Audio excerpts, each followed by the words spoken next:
I want to take you all on a journey, a collective journey, that began 70 years ago at the end of the Second World War, following what was the tragic Holocaust and the epitome of human suffering.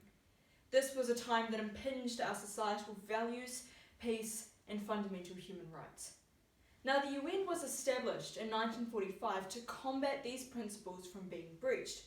The begging question, however, is whether the reasons for establishing the United Nations in 1945 are still relevant today. Flashback to 1919. The League of Nations was the first worldwide intergovernmental organisation whose mission was to maintain world peace. Fast forward to 1931, Japan invades Manchuria, a northern region of China. Now, the League of Nations states that Japan is an aggressor and that they should leave Manchuria, but instead, Japan leaves the League of Nations in March 1933, suffering no consequences. The League of Nations was proved ineffective and world peace was destabilised. We had the rise of nationalism, patriotism, multilateralism threats, and aggressive leaders coming to power. It was 1945 when American President Franklin D. Roosevelt and British Prime Minister Winston Churchill shared a vision for the post-war world, which reflected global leadership at the time.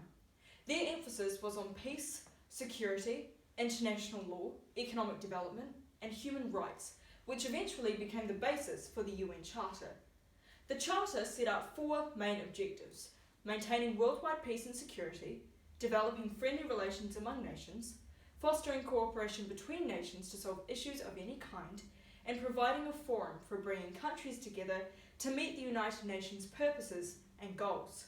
From there, the Secretariat, General Assembly, Security Council, Economic and Social Council, and the International Court of Justice all formed branches under the UN. The wartime commitments to defeating fascism made the establishment of this world organisation a logical outgrowth of wartime origins and the best guarantee for peace and prosperity. So the reasons for establishing the United Nations in 1945 are still very much relevant today. Ultimately, the United Nations was formed to generate better living standards, promote social progress, peace, human rights, and relations among countries, all of which is evidently relevant in today's world. Now, in saying that, I'd like all of you to take 5 to 10 seconds to think about some global events and catastrophes that have occurred in the past 10 to 20 years.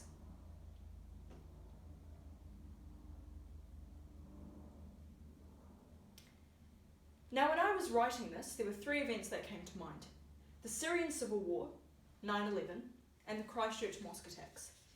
The Syrian Civil War.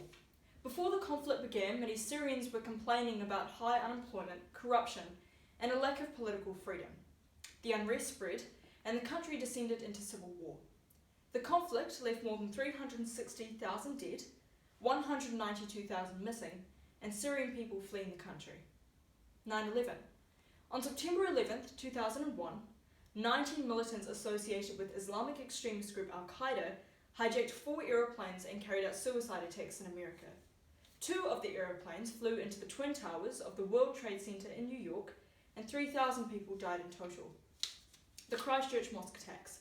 This act of violence and terrorism within our own country highlighted a rise in white nationalism and extreme right-wing organising as 50 people, innocent people, passed. And to our horror, this act was live-streamed, designed to spread fear globally.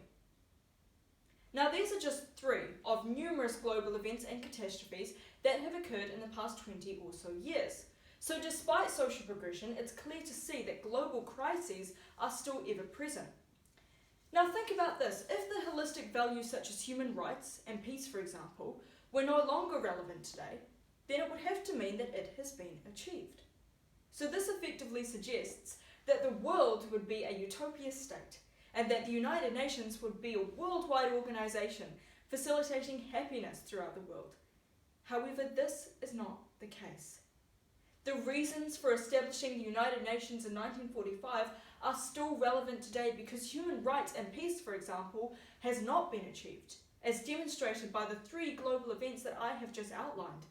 I believe it is narrow-minded to hold the view that just because society has developed in terms of one-day advancements, that the reasons for establishing the United Nations are no longer relevant today. So the major question that has already been addressed is one about the relevance of the reasons as to why the UN was established. However, global problems require global solutions. The UN needs to have a capacity in order to catalyse an action and effectively implement its agenda. It is worth quoting Winston Churchill. We must make sure that the UN work is fruitful, that it is a reality and not a sham, that it is a force for action and not merely a frothing of words, that it is a true temple of peace in which the shields of nations can someday be hung and not merely a cockpit in the Tower of Babel. The UN's dedication to speeches and announcements is deep, but its ability to enforce them is limited. They have faced criticism for promoting globalisation, not being effective enough, providing controversial health options, and giving certain countries more power than others. For example, the Kyoto Protocol and the proposed ideas on how to tackle and limit the impact of climate change was left to be unimplemented due to China, America, and India's lack of will to share the burden of this global issue.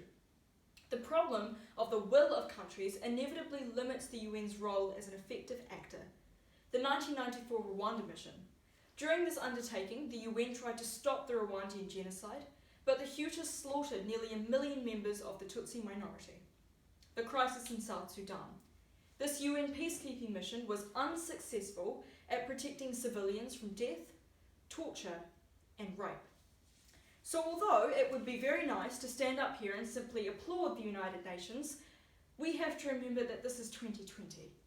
We have climate change, the COVID-19 pandemic, terrorism, racial tensions, multilateralism threats, civil wars, the risk of countries becoming isolationist, and I could go on.